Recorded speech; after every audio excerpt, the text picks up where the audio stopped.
What is going on, guys? Welcome back to another Detroit Lions video. Now, the Detroit Lions and the Atlanta Falcons are set to play in Week 7 in just a couple of days in Atlanta. And with every single game, every single matchup the Lions have this season, there are going to be keys to the game. You know, whatever the Lions need to do that given week to have an advantage, to take advantage of some of the team's weaknesses, to take advantage of their opponents. You know, just they have the keys to the game. There's always going to be keys to the game to help one team have victory over another.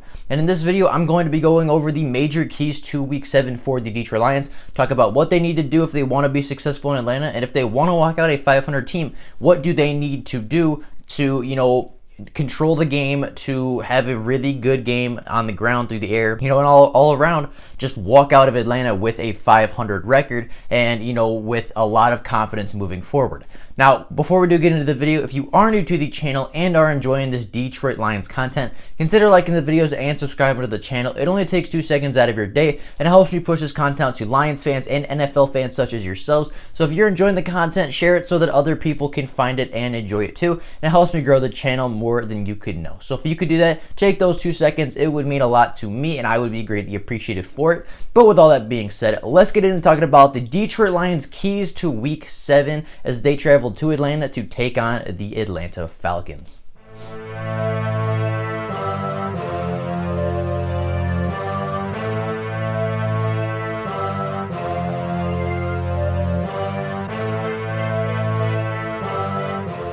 Now, my first key to the football game is that the Detroit Lions need to be aggressive on offense and take more and more deep shots on this very weak Atlanta secondary. Now, the Detroit Lions started to do this a little bit more last week. I saw last week they were a bit more aggressive in the air. They took a bit more shots. They took some more shots to Kenny Golladay. I know Marvin Hall had one where he was gone and, Stafford threw it up and the wind kind of affected the throw a little bit and it was incomplete. Last week, it seemed as though the Lions were starting to get a little aggressive. It seemed like the Lions were starting to, make some more plays downfield, start to take some more shots, start to look a little bit more aggressive and a little bit more explosive than they had in the first 4 games. And I think they need to continue that trend. I think they need to, take shots even more so than last week because this secondary for the Falcons is not a very good one. In fact, it's probably the worst in the NFL. The Falcons secondary so far this season has given up 2,012 passing yards through the air in just 6 games.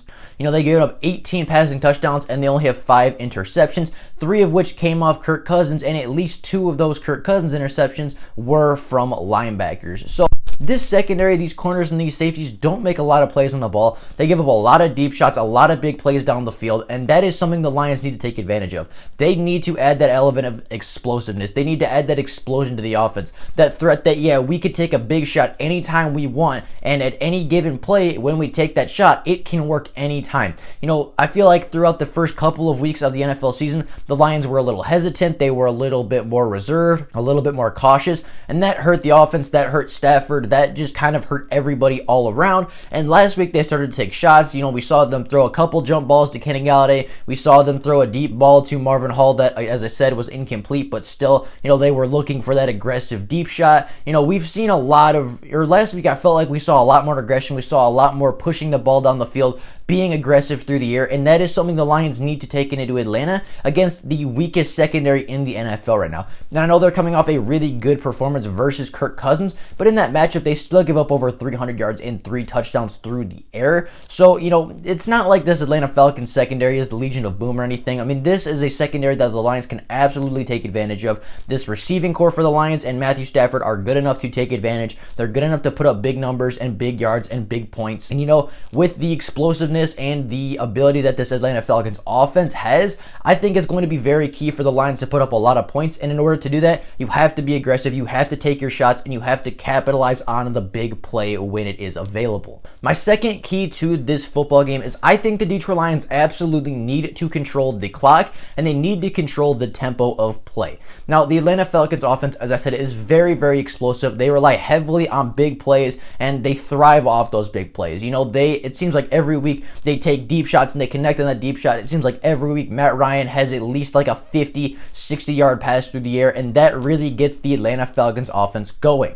So in order to prevent that, in order to, keep it so that the offense doesn't get those big plays, so that the defense doesn't give up those huge shots to flip field position or maybe even score a touchdown off those big shots, the Lions offense needs to stay on the field. Obviously, they need to be aggressive, as I said, but they can also run the ball. They can just play nasty in the trenches, when it's time to drain the clock, when it's time to control tempo, especially if you feel that momentum shifting a little bit back towards the Atlanta Falcons side. It's important that the Lions control the tempo, control the clock, they bleed it a little bit, they run with DeAndre Swift, and they start to impose their will on this Atlanta Falcons running game, or on this running defense. Although the Atlanta Falcons pass defense isn't necessarily a bad rushing defense, I believe that they are actually one of the better in the NFL statistically. Obviously, it's going to be like that if you're getting passed on all the time. If you're giving up 2,000 passing yards in 6 games, obviously, you're not going to get ran out a lot because teams are going to throw the ball. But, this Atlanta Falcons team gives up on average 4.1 yards a carry. They've given up a couple touchdowns on the season, and I think that the Detroit Lions, with their really good run blocking, their really good rotation of running backs, we have 3 really talented running backs. Bo Scarborough is practicing. He could even be back, adding a 4th really, really good, aggressive, bruising type running back to this offense. We're getting offensive linemen back. We're getting healthy. I just think that if the deep shots aren't there, if we try it early in the game, and, especially if the momentum is shifting a little bit back towards Atlanta, I think the Lions need to control the tempo. They need to control the clock. They need to keep that Falcons offense off the field. And, the more the Falcons offense is off the field, obviously they have less opportunity to score. If the Falcons offense isn't on the field, they can't take deep shots. They can't be super aggressive. And I think that, if we controlling the clock and controlling the tempo is going to be very, very big for this Detroit Lions team, because I don't think they can necessarily win a shootout with this Atlanta team. This Atlanta offense is really good. They have an elite passing offense. They have a very good rushing offense, and I don't think the Lions have the firepower to quite keep up with this offense if it does turn into a shootout. So controlling the clock, controlling the tempo, making it so the Atlanta Falcons offense has less opportunities to hit those big plays that they thrive on so much,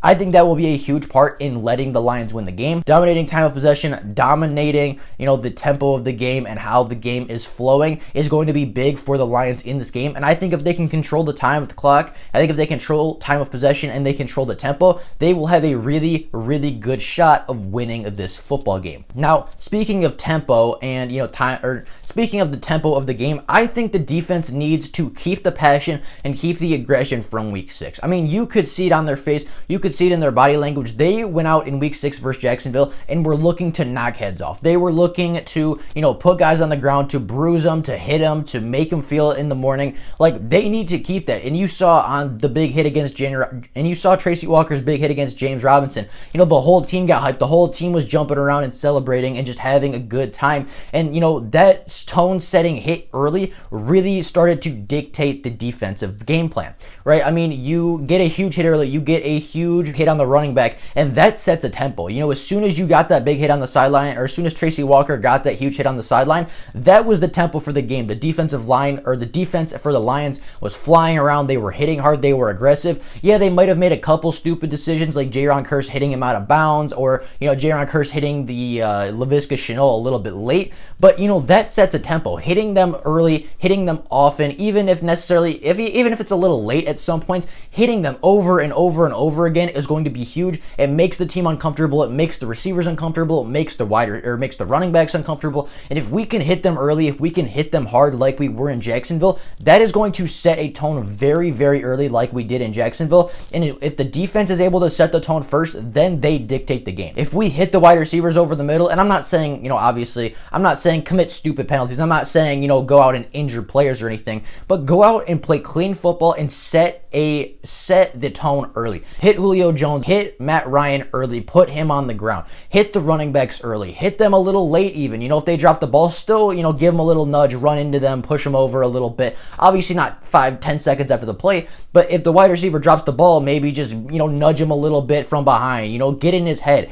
Set the tempo early, set the tone early by hitting huge hits, by hitting hard, by being aggressive, by, maybe even getting a takeaway early, but the Lions, I feel like last week played so well because they had set that tone early. Tracy Walker set a tone. Jayron Kearse set a tone in that defense, and everybody thrived off that. Everybody got excited, and Jacksonville could feel it. Jacksonville didn't want to get hit. James Robinson didn't want to take another hit from Tracy Walker. Laviska Shenault didn't want to take another hit from Jayron Kearse. These guys on the Jaguars were not afraid, but they were uncomfortable. They didn't feel comfortable during the game because they felt like every time they got close, every time they caught a ball, they were getting crunched between 1 to 2 players. There's that Trey Flowers and Jeff Okudah sandwich that we saw early in the game as well, where DJ Chark, I believe, caught the ball and Trey Flowers was sitting right there and just crushed him. Like, setting a tone early is going to be huge. Setting a tone early in general is really good for a defense because as soon as you set the tone on defense, then you dictate the game. As soon as you set the tone and make the offense uncomfortable, that's when you can take over a game, and that's when you can dictate what the offense is allowed to do. And obviously, if you can dictate what an offense can do and make it predictable, then you can obviously have a much better defensive game plan and a much better defensive performance all around. I think the key to this game, I think the Lions can definitely put up points on this Falcons offense. My big thing is, can this Detroit Lions defense stop the Atlanta Falcons offense? Because this Falcons offense has been really good all year. They're one of the best passing offenses in the NFL. And if this team can set a tone early, if they can hit Matt Ryan early,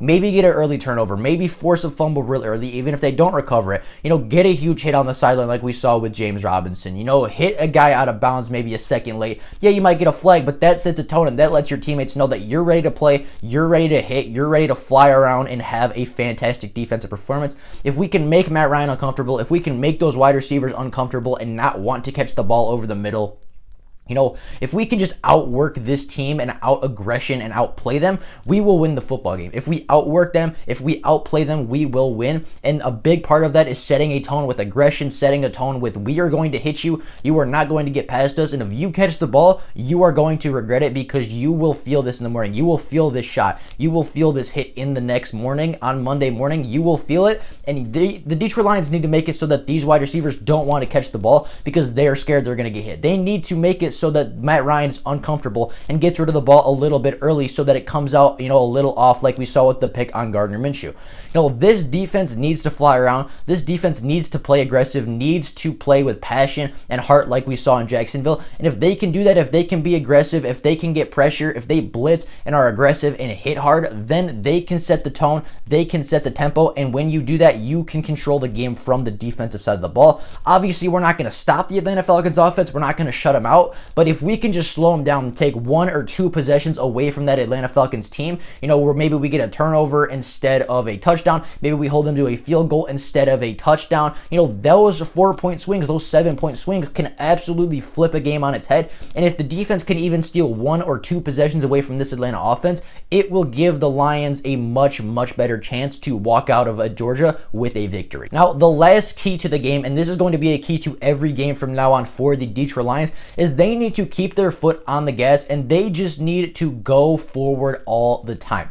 Now, we've seen the Detroit Lions get leads before. They've had a lead in every single football game, but, a 10-point plus lead at that, a double-digit lead at that, 2-3 possessions sometimes, and it seems like more often than not, they are taking their foot off the gas. They get up early, and then they relax, and they back off a little bit, and they play a little bit less aggressive. They play a little bit, lighter, a little bit softer, and that allows teams to get back in the game, and then as soon as your mentality is, okay, we did our job, we can relax a little bit, then it's hard to get back in that mindset of, okay, we got to go out here and make a play. We got to go out here and hit them hard. We got to go out here and make our plays. The Lions as an offense and a defense just need to keep their foot on the gas. We saw it in Jacksonville. They got up early and they never allowed the Jaguars back in the game. Yeah, the Jaguars might have scored a touchdown late in the third quarter, but I never felt like that was the beginning of a comeback. I just feel like maybe that was one play that the Lions could have played better on, but I never felt in that Jacksonville game, I never felt the momentum shift. I never felt the Jacksonville Jaguars got back momentum or even had momentum in the first place for the entire game,